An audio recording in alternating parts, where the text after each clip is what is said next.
بسم اللہ الرحمن الرحیم۔ محترم خواتین و حضرات، امید ہے آپ سب خیر و عافیت کے ساتھ ایمان و یقین کی بہترین حالت میں ہوں گے۔ آج ہم اللہ تبارک و تعالی کے فضل و کرم سے کسی کو تکلیف نہ دیجیے اس موضوع پر بات کریں گے۔ محترم سامعین، اسلام امن و سلامتی کا دین ہے، اور دین صرف نماز پڑھنے، روزہ رکھنے، زکوٰۃ دینے کا نام نہیں، بلکہ یہ پوری زندگی گزارنے کا طریقہ سکھاتا ہے۔ یعنی کون سا عمل کس وقت کیسے کرنا ہے اور کون سا کام نہیں کرنا، اس کی رہنمائی بھی ہمیں مذہب اسلام سے ملتی ہے۔ اللہ تعالیٰ نے مسلمانوں کو حکم دیا ہے کہ وہ ہر ایک انسان کو راحت اور سکون پہنچانے کا ذریعہ بنے اور کسی کو تکلیف نہ دیں۔ ایک حدیث میں حضور صلی اللہ علیہ وآلہ وسلم نے ارشاد فرمایا، حقیقی مسلمان وہ ہے جس کی زبان اور ہاتھ سے دوسرا مسلمان محفوظ رہے۔ آپ صلی اللہ علیہ وسلم کے ارشادات سے ہمیں واضح طور پر اس کی رہنمائی ملتی ہے کہ ہم اللہ تعالیٰ کی ساری مخلوق پر، یہاں تک کہ جانوروں اور پرندوں پر بھی رحم کریں اور ان کو تکلیف دے کر پریشان نہ کریں۔ آپ صلی اللہ علیہ وسلم کا ارشاد ہے، ہر مسلمان پر صدقہ دینا لازم ہے۔ صحابہ کرام رضوان اللہ تعالی علیہ مجمعین نے عرض کیا، اگر اس کے پاس خرچ کرنے کے لیے کچھ نہ ہو، فرمایا اپنے ہاتھوں سے محنت مزدوری کرے، پھر خود کو بھی نفع پہنچائے اور صدقہ کرے۔ صحابہ کرام رضوان اللہ تعالی علیہ مجمعین نے عرض کیا، اگر وہ ایسا نہ کر سکے، فرمایا کسی مجبور اور پریشان حال کی مدد کرے۔ صحابہ کرام رضوان اللہ تعالی علیہ مجمعین نے عرض کیا، اگر وہ یہ بھی نہ کر سکے، فرمایا پھر اچھی بات کا حکم کرے۔ صحابہ رضی اللہ تعالیٰ عنہ مجمعین نے عرض کیا، اگر وہ یہ بھی نہ کر سکے، فرمایا پھر اپنے شر اور فساد سے دوسرے کو محفوظ رکھے، یہ اس کے لیے صدقہ ہے۔ محترم سامعین، ہم روزانہ اپنے گھر، اسکول اور بازاروں میں اپنے رشتہ داروں، دوستوں اور اجنبی لوگوں سے ملتے ہیں۔ اب ہمارے سامنے دو راستے ہیں۔ نمبر ایک، ہم جان بوجھ کر یا لاپرواہی سے لوگوں کو تکلیف پہنچانے کا ذریعہ بن جائیں۔ نمبر دو، ہم اپنے اعمال و اخلاق کی نگرانی کریں، اپنے رویے کا ہر وقت جائزہ لیتے رہیں اور دوسروں کے آرام کا ذریعہ بنیں، یا کم از کم کسی کو تکلیف نہ دیں۔ ایک مرتبہ صحابہ کرام رضوان اللہ تعالی علیہ مجمعین نبی کریم صلی اللہ علیہ وسلم کے ساتھ سفر میں تھے۔ چلتے چلتے ایک جگہ آرام کے لیے ٹھہر گئے۔ ایک صحابی تھکے ہوئے تھے، وہ سو گئے۔ انہوں نے جانور اور سامان باندھنے کی رسی بھی اپنے قریب رکھ لی۔ کسی نے جا کر وہ رسی مذاقاً اٹھا لی، جس سے وہ صحابی گھبرا کر نیند سے اٹھ گئے۔ نبی کریم صلی اللہ علیہ وسلم نے یہ منظر دیکھ کر فرمایا، لا یحل لمسلم ان یروع مسلما، کسی مسلمان کے لیے جائز نہیں ہے کہ وہ کسی دوسرے مسلمان کو ڈرائے۔ ایک مرتبہ نبی کریم صلی اللہ علیہ وسلم ایک انصاری صحابی کے باغ میں تشریف لے گئے۔ وہاں ایک اونٹ بھوک سے بلبلا رہا تھا۔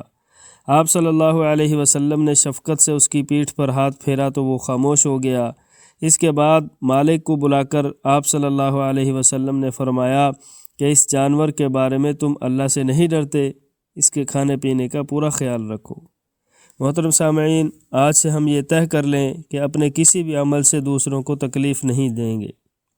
ہمارے نبی صلی اللہ علیہ وسلم نے ہمیں ایسے ہر عمل سے بچنے کا حکم دیا ہے جس سے کسی کو تکلیف پہنچتی ہو۔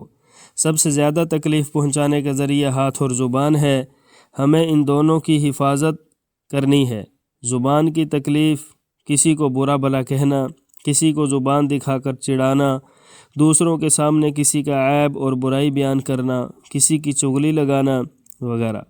ہاتھ سے تکلیف دینے میں یہ بھی شامل ہے کہ کسی کی چیز مذاق میں چھپا دی، گھر کے دروازے پر کھڑے ہو کر بیل ڈور زور زور سے بجانی شروع کر دی، کسی کو مارا یا دھکا دیا۔ ہمارا فرض ہے کہ ہم ان سب اور ان جیسے دوسرے تکلیف دینے والے کاموں سے بچیں۔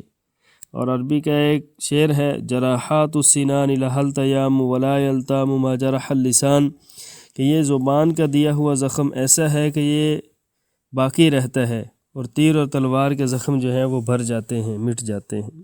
تو اس لیے اللہ تعالی ہمارے زبان اور ہاتھ سے دوسروں کو محفوظ رکھے۔ اللہ تعالی ہمیں اس کی توفیق عطا فرمائے کہ ہم کسی کو تکلیف نہ پہنچائیں۔ اسی طرح محترم سامعین، ہم یہ بھی طے کریں کہ راستے سے تکلیف دہ چیز کو ہٹائیں گے۔ جس طرح ہر چیز کا حق ہے، اسی طرح راستے کا بھی حق ہے، اور راستے کا حق یہ ہے کہ ہم اس پر چلنے والے مسافروں کے لیے سہولت اور آسانی پیدا کریں اور ان کو تکلیف سے بچائیں۔ راستے کو صاف ستھرا رکھیں، اس پر کچرا نہ پھینکیں، بلکہ اس سے آگے بڑھ کر اسلام تو ہمیں اس بات کا حکم دیتا ہے کہ راستے میں اگر کوئی تکلیف دہ چیز ہو تو اس کو اٹھا کر دور کر دیں تاکہ گزرنے والوں کو تکلیف نہ ہو۔ اللہ تعالیٰ کی طرف سے اس عمل پر صدقے کا ثواب بھی ملتا ہے، اور یہ ہماری معاشرتی ذمہ داری بھی ہے، کیونکہ جب ہم کسی دوسرے کو فائدہ پہنچائیں گے تو ایک دن یہ فائدہ ہم تک بھی ضرور پہنچے گا۔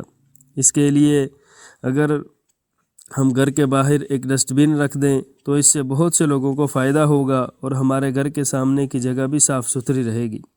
اسی طرح محترم سامعین، ہم یہ بھی طے کریں کہ جانوروں اور پرندوں کو تکلیف نہیں دیں گے۔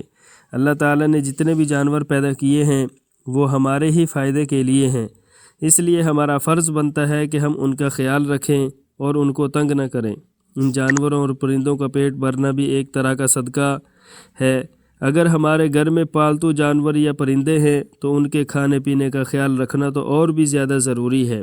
وہ بچے جو جانوروں کو تنگ کرتے ہیں یا ان سے اس طرح کھیلتے ہیں کہ ان کو تکلیف پہنچتی ہے، ایسے بچوں سے اللہ تعالیٰ ناراض ہوتا ہے، اور کبھی کبھی وہ ان جانوروں کو ستانے کی وجہ سے کسی تکلیف یا مشکل میں پڑ جاتے ہیں۔